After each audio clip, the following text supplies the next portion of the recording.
Rebonjour les amis. Rebonjour. Alors, j'espère que vous avez bien retenu la première partie, la deuxième, la troisième. Et maintenant, nous sommes dans la quatrième partie qui correspond les attentes des salariés. Maintenant, nous allons parler de la reconnaissance. La reconnaissance, c'est quoi la reconnaissance?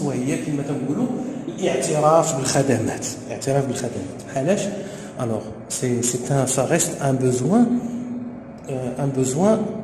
primordial. Quand vous travaillez au sein d'une entreprise, vous devriez toujours attendre des reconnaissances. Ou bien, il n'y a pas que dans les entreprises, même juste les relations internes, binetna, chacun de nous attend des reconnaissances envers les gens ou bien envers son entourage. Alors, aussi quand on applique ce modèle, ce facteur reconnaissance au sein de l'entreprise, ça reste aujourd'hui un besoin qui reste primordial. On a la pyramide de Maslow, etc. Chacun a besoin d'avoir une reconnaissance, etc. Estimation, etc. Alors, l'entreprise doit identifier les attentes de reconnaissance des salariés dans leur diversité. Il doit préciser ce qu'elle souhaite reconnaître. L'entreprise, elle doit préciser ce qu'elle souhaite reconnaître. Donc, il a بغيتي تعترف بيا ولا بغيتيني مثلا انا نعترف بك en tant qu'employeur خصك تحط لي تقول لي اشنو هما شنو انت كتسنى مني يعني en tant que DRH, je suis DRH et vous êtes employé, je dois vous préciser ce que vous devriez faire afin de décrocher la reconnaissance. N'est-ce pas? Donc, aujourd'hui, vous travaillez dans une entreprise, vous demandez, je ne sais pas, vous demandez une promotion, vous demandez un jour, vous allez demander une augmentation, un jour, je ne sais pas, vous allez demander d'autres avantages, etc. Donc, l'entreprise, elle vous dit, bon, vous pouvez l'avoir un jour, mais il y a des conditions. Moi, en tant qu'employeur et en tant qu'entreprise, je dois vous préciser que vous devriez réaliser des résultats. Vous devriez me montrer un comportement, vous devriez quand même m'offrir des efforts et des services avec un potentiel de haut niveau, n'est-ce pas? Pour avoir quoi? La valeur ajoutée. Donc la valeur ajoutée, l'entreprise, il y a la clé de la reconnaissance. La clé de la reconnaissance. Tu ne peux pas décrocher une reconnaissance sans qu'il y ait des conditions, sans réaliser à des conditions. Comme quoi? Des résultats. Par exemple, si vous étiez commercial et vous avez réalisé des objectifs, donc ça, vous devriez avoir une reconnaissance par une prime ou par une promotion ou autre. Votre comportement, là les clients ou les collègues ou autres, vous êtes ponctuel, etc. Vous allez me montrer un potentiel, ça veut dire que vous allez fournir des efforts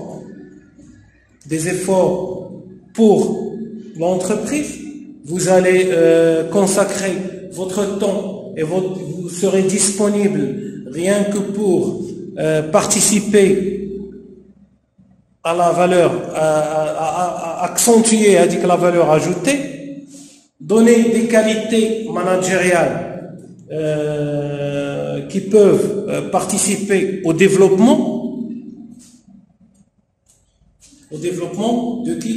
De l'entreprise. Donc, l'entreprise, elle doit préciser les conditions afin de vous livrer ou bien afin de vous donner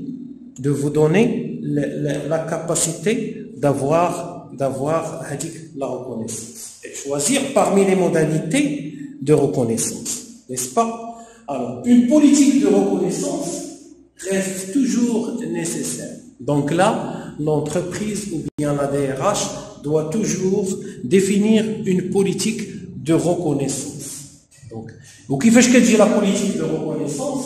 La politique de reconnaissance est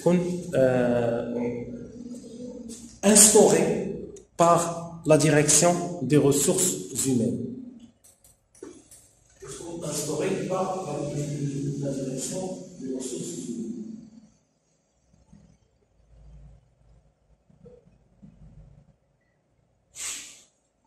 Alors, l'attente d'équité, l'employabilité et l'éthique, je les quatre attentes.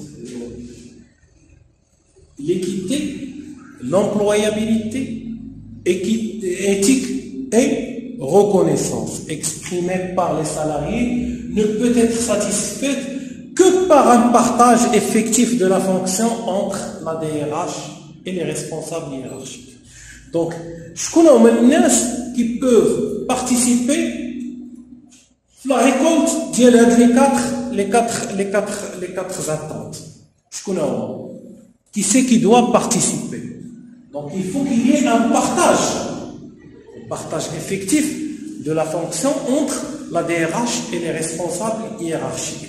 Les responsables hiérarchiques attendent de la DRH qu'elle garantisse ce partage et leur donne les moyens de réussir. Donc, un partage دائما هذه خصكم تعرفوها. إلا بغينا نوصلوا لواحد الريزولتا il faut toujours chercher un partage. ماشي le partage, mais quand on cherche واحد le résultat, on doit toujours s'appuyer sur le partage. Le partage de responsabilité, le partage de décision, le partage d'informations, etc. Donc, le DRH et les responsables hiérarchiques attendent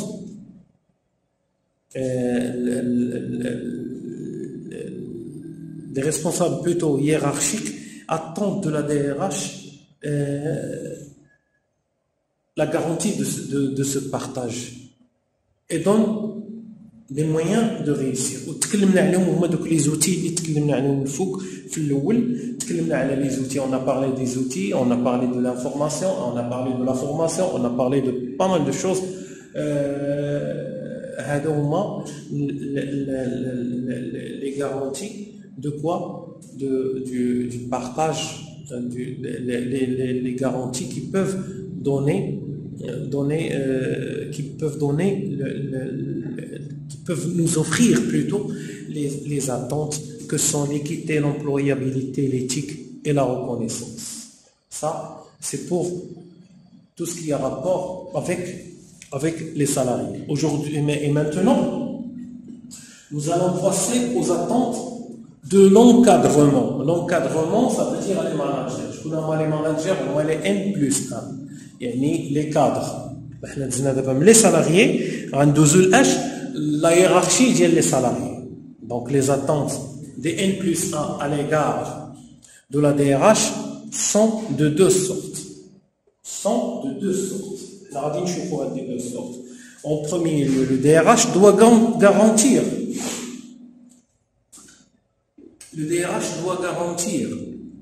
le partage de la fonction et empowerment. C'est quoi empowerment? C'est un mot anglais. C'est-à-dire la responsabilisation des responsables hiérarchiques. Alors vous êtes aujourd'hui, vous êtes responsable chez moi. Moi je vous ai donné la garantie, ou bien je vous ai donné c'est la délégation de la responsabilisation. Il y a l'empowerment. Ok? Donc le DRH doit garantir quoi? Le partage de la fonction. Donc il doit lui garantir un partage de fonction. Je suis responsable ou bien cadre au sein d'une entreprise et je représente le siège qui est à Casa. Donc je suis son porte-parole ou bien je gère par délégation. Je gère par délégation. C'est ça l'empowerment, c'est-à-dire la responsabilisation des responsables hiérarchiques d'une part. Il doit devenir un partenaire authentique d'affaires d'autre part. Il a sorti le tableau, que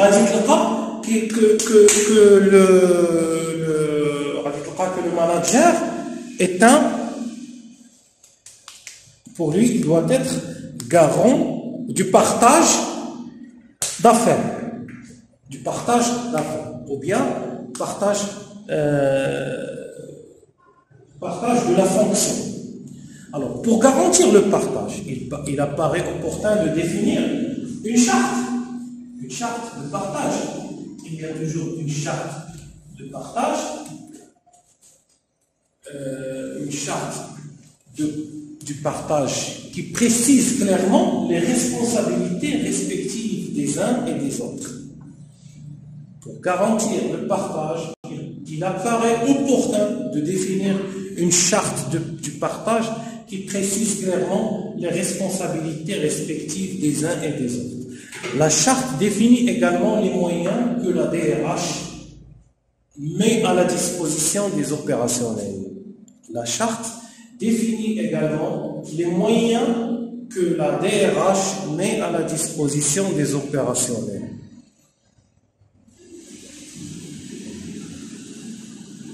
Alors, vous êtes cadre.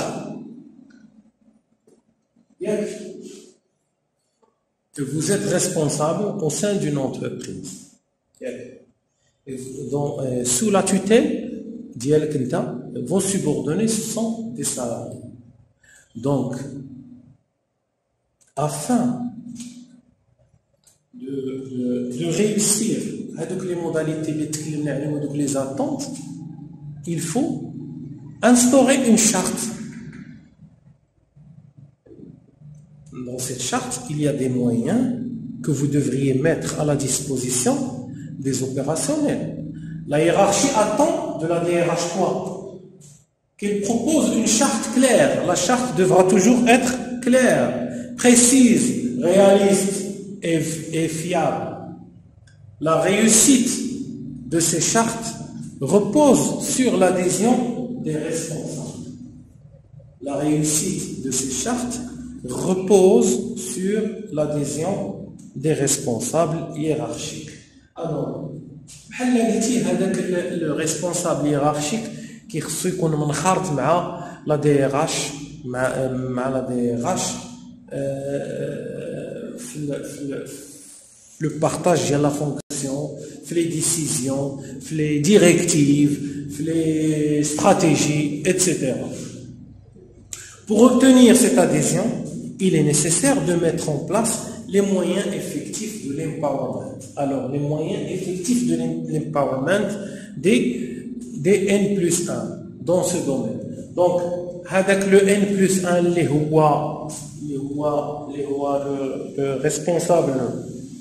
le responsable, ou bien le cadre, ou bien l'encadrement, il doit participer et on a la capacité de mise en œuvre de l'empowerment, يعني تكون عنده des qualités managériales, n'est-ce pas? Donc les qualités managériales, mais si on a l'empowerment, ça veut dire je vous donne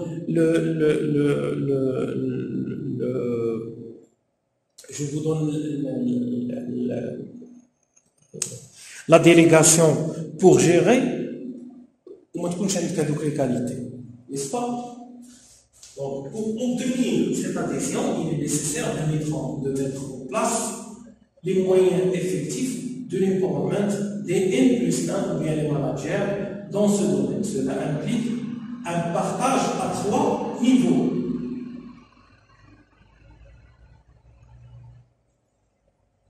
À 3 niveaux. Le premier niveau, c'est le partage de la vision.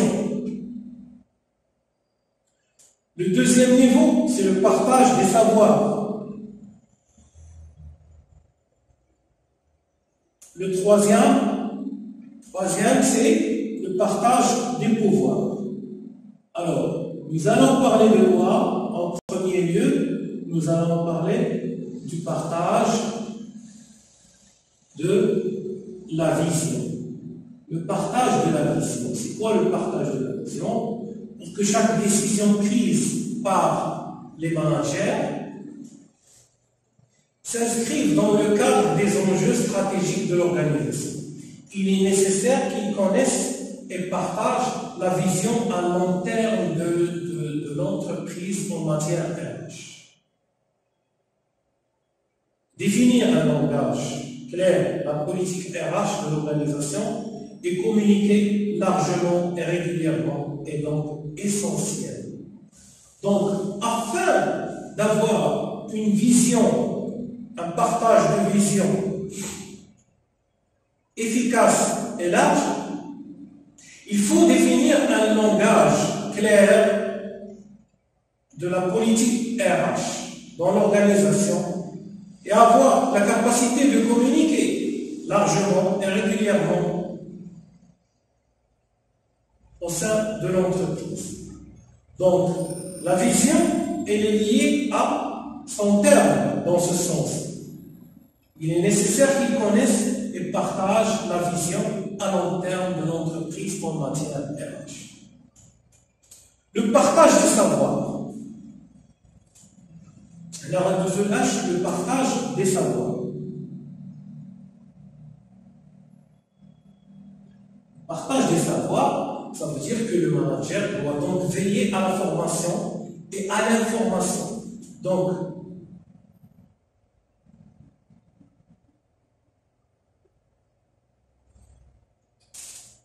lorsqu'on parle du partage du savoir, il doit toujours veiller à l'information et la formation, former et informer. Cela implique quoi?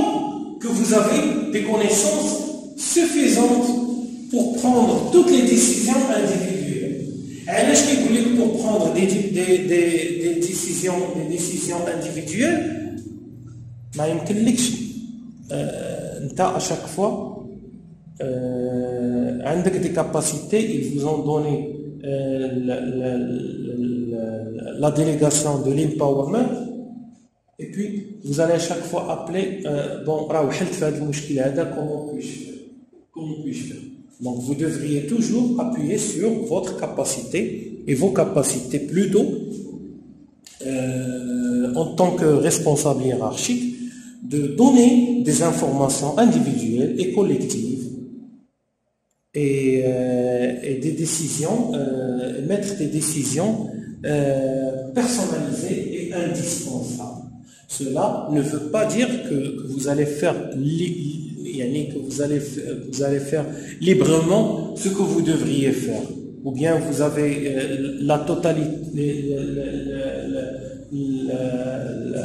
vous avez la capacité de faire ce que vous voulez. Non, en respectant des règles avec ce qui a été dicté par la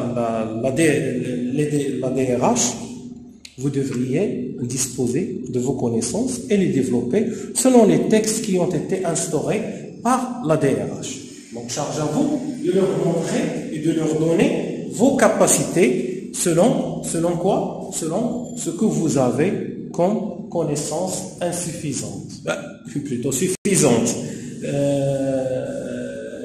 Je voulais dire intellectuelles et suffisantes, pardon. Alors, ça c'est d'une part. D'autre part, vous devriez savoir que la DRH instaure avec le partage des savoirs grâce à la formation, grâce à l'expérience et grâce à la recherche des talents. Alors, tout est lié. Tout est lié à des textes que nous avons donnés. C'est bon? Alors. Encore, pour expliquer c'est quoi l'empowerment ou l'autonomisation. L'autonomisation, ça veut dire l'octroi de davantage de pouvoir aux individus et aux groupes pour agir sur les conditions sociales, économiques, politiques ou écologiques auxquelles ils sont confrontés. Donc, la définition, je l'ai donnée ici, rien que pour avoir une idée sur l'empowerment. Alors, le partage des pouvoirs. Le partage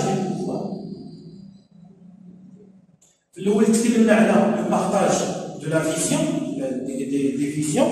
Maintenant, nous allons parler du partage des pouvoirs. Le partage des pouvoirs. C'est quoi le partage des pouvoirs? Il concerne trois types que sont le pouvoir de suggestion, le pouvoir d'organisation et le pouvoir de décision. Ils sont très très liés. Pouvoir de suggestion, pouvoir d'organisation et pouvoir de décision. Il ne peut pas un cadre عنده واحد l'empowerment et qu'il n'a pas la capacité de suggérer. Il n'a pas de capacité d'organiser et qui n'a pas la capacité de donner des décisions. Alors, reconnaître le pouvoir de suggestion, reconnaître le pouvoir de suggestion des managers ou bien des cadres en matière de GRH permet d'améliorer les procédures en vigueur et d'éliminer un certain nombre de dysfonctionnements. L'analyse d'un grand nombre d'innovations efficaces montre le rôle essentiel de proposition de la RH. Alors, pouvoir de suggérer permet de faire quoi? Il a un avantage, il a des avantages. Il peut améliorer les procédures. C'est quoi une suggestion? Ça veut dire donner des suggestions, donner des suggestions بحال قلتي اقتراحات. إذا كان عندك le pouvoir هذا, donc vous pouvez éliminer pas mal de dysfonctionnements. Le dysfonctionnement, ça veut dire غتكون عندك واحد la capacité de trouver les solutions في واحد le laps de temps, كيكون عندك واحد le réflexe qui vous permet d'éliminer un certain nombre de dysfonctionnements. L'analyse d'un grand nombre d'innovations efficaces aussi, le pouvoir d'innover montre aussi le rôle essentiel de la proposition de la hiérarchie.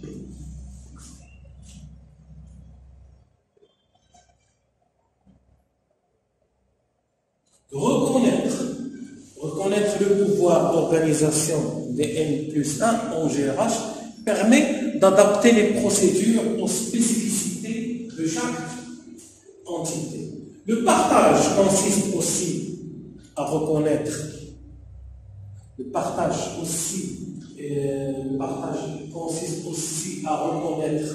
au N+1 le pouvoir de décider dans le cadre de son équipe. Donc, l'équipe a le pouvoir de décision, de décider dans le cadre, en cas de travail par équipe, vous aurez le pouvoir de décider. Aujourd'hui, les principales décisions du ressort du responsable hiérarchique sont le pouvoir de rémunérer le mérite par les augmentations individuelles, le pouvoir de rémunérer le mérite par les augmentations individuelles ou les primes exceptionnelles comme par l'octroi d'éléments hors salaire. Alors, avec le pouvoir unique qu'on a, bon, toi tu as réalisé, tu peux avoir. L'autre n'a pas réalisé, il ne peut pas avoir une augmentation individuelle. Donc là, هنا فين كنتكلموا على ايش؟ على tout ce qui a rapport avec le pouvoir. Le pouvoir de décider. Le pouvoir de décider des actions de formation pour l'ensemble du service et pour chaque collaborateur. Ça veut dire mettre un plan individuel de formation. كتكون عندك واحد le pouvoir de décision faire des actions de formation pour l'ensemble du service.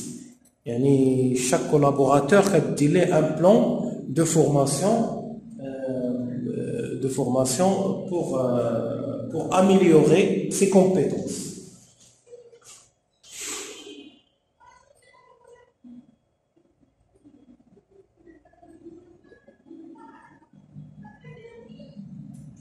Alors, d'abord, être partenaire d'affaires. Partenaire d'affaires. Donc, alors, pour le tableau, alors pour les attentes, parmi les attentes des encadrements, un DRH doit être partenaire d'affaires. Au service de la stratégie de l'entreprise, la fonction RH aide chacun des responsables opérationnels à atteindre ses objectifs d'opération, de création de valeur.